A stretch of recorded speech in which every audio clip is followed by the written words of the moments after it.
Why should I read the Bible? So a lot of people in our world are distracted and wonder, if I've only got a limited amount of time, I need to watch the news. I like following my friends on Facebook. I got television shows to watch, gyms to go to. Why should I take time to read the Bible?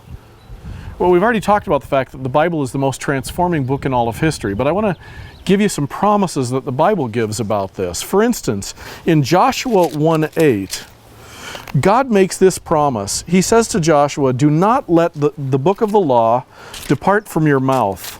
Meditate on it," which simply means to think deeply about it.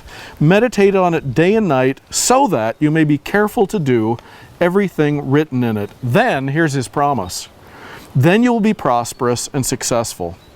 I find it eminently ironic that most of us in America say we don't have time to read the Bible because we're too busy trying to get prosperous and successful, when the Bible's promise is, if you will read it, you will become prosperous and successful. I mentioned in a previous video about the Modeloni Indians, a headhunting tribe in the upper Andes who in the 1950s had an experience with a missionary named Bruce Olson. He introduced them to the Bible and to Jesus Christ. If you were to go to that section of the Andes today, you wouldn't find headhunters, you'd find people helpers. The Modelonis, because of Jesus Christ and his influence through their reading and study of the Bible, have become a strong influence for good in all the tribes around them. Where once they were feared and avoided, now they're sought out to help heal other people. They serve in the government. They're just doing a great job. They've become a mighty force for good in their region. I have a friend named Dr. Francis Kamau who planted a church in Nairobi, Kenya. And Kamau deliberately picked the neighborhood that his church is in because it had a lot of bars and brothels. I got to preach for Francis about 3 or 4 years ago at his church, and on my way back to the hotel, his driver said to me, "See this boulevard we're on?" It was about 2 blocks from the church. He said, "When Dr. Kamau came here, this boulevard was nothing but bars and hookahs walking along the street." I said, "I don't see any of that now." He said, "Yeah. Most of it's cleaned up now, and most of those people are coming to our church." The Bible has this transforming ability to change people's values, culture, behavior, all those sorts of things. Now, you may not need that, but it does promise prosperity and success. A great illustration of this is in Daniel chapter 1. The Bible tells us that way back in about 605 BC, Daniel, who was probably a 17-year-old boy, and his 3 best friends were carted off into captivity by the Babylonians to their headquarters, to their capital city. And Daniel and his friends were enlisted to become part of the aristocracy of that country. They were given training for 3 years along with a lot of aristocratic young men from other cultures. And then the Bible says at the end of those 3 years, they went before King Nebuchadnezzar and were quizzed on their competency to become his advisors. Daniel 1:19 says, "King Nebuchadnezzar talked with them, and he found none equal to Daniel and his 3 friends. So they entered the king's service." And then catch this. "In every matter of wisdom and understanding about which the king questioned them, he found them 10 times better than all the magicians and enchanters of the whole kingdom," all the other king's advisors, no matter what their age.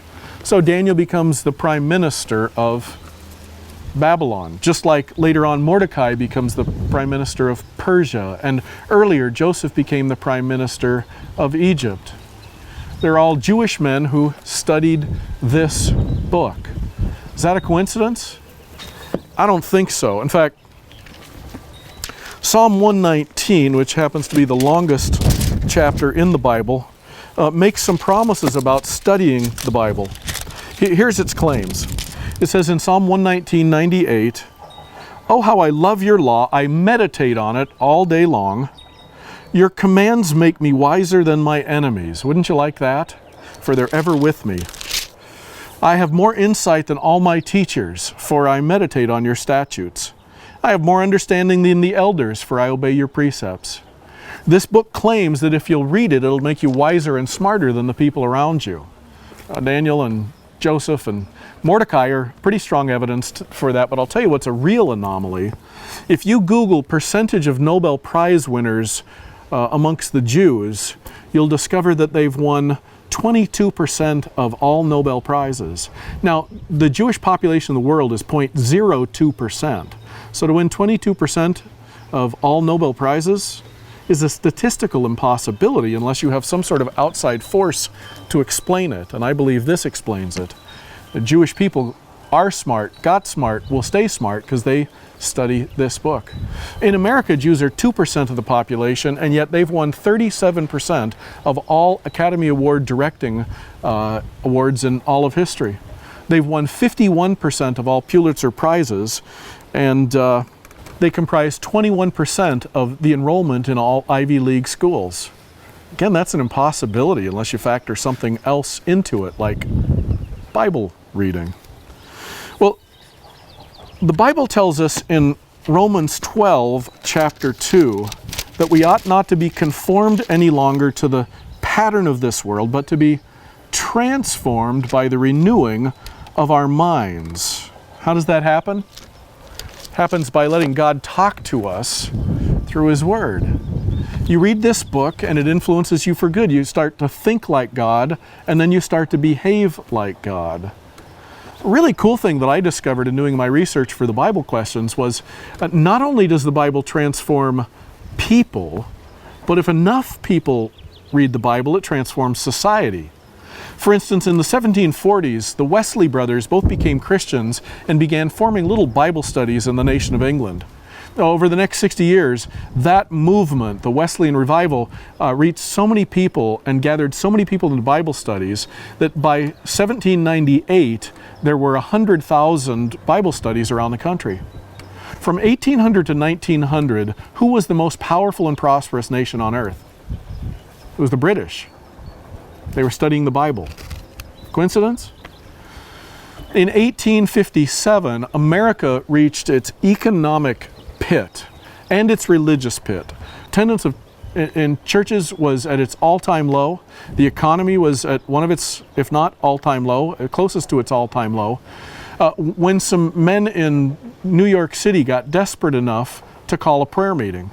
Some men started meeting together, praying and reading the Bible, and their movement spread all over the country. If you were to walk into any home in frontier America, you know, to that period between 1860 and 1900 when we spread out past the Alleghenies and moved west, you went into any of these homes after it was dark, what you'd find is one or two candles on the kitchen table. Mom would be doing handwork like sewing or whatever. Usually grandma's living with them and she's doing some of that too. The kids would be playing quietly, and Dad would be reading the Bible out loud to the family. This happened from 1860 all the way till about the beginning of World War I, 1910. And who was the most powerful and prosperous nation on earth by the end of World War I? America was. The 20th century was our century because we were Bible readers during that period of time. Our percentage of Bible reading has gone down since then, and so has our percentage of prosperity. So this book not only will transform you if it'll read it, it'll transform our nation if we read it. Here's what I think. We ought to read it.